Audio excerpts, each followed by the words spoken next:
悪いのは全部君だと思ってた。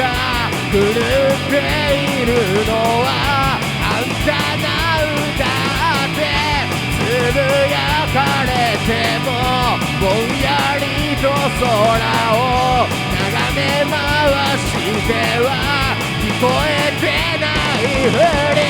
世界の終わりはそこで待ってると思い出したように君は笑い出す。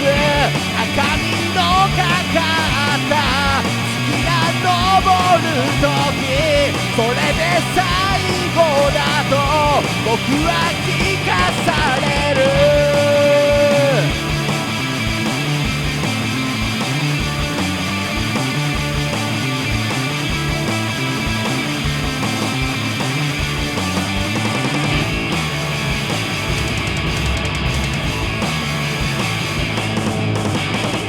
ちょっと緩やかにだいぶ柔らかにかなり確実に違ってゆくだろう。崩れてゆくのが分かってたんだろう。どこか変だなと思ってたんだろう。世界の終わりがそこで見てるよと紅茶飲み干して君は静かに待つ。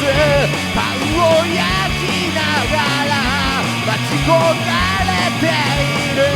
やってくる時を待ち焦がれている。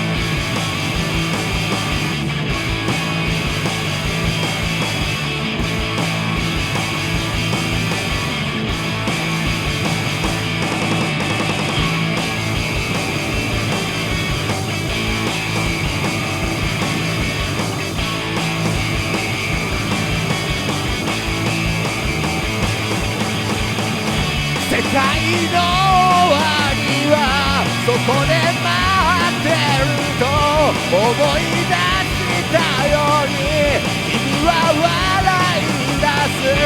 赤みのかかった月が昇る時それで最後だと僕は聞かされる。世界の終わりがそこで見てるよと紅茶飲み干して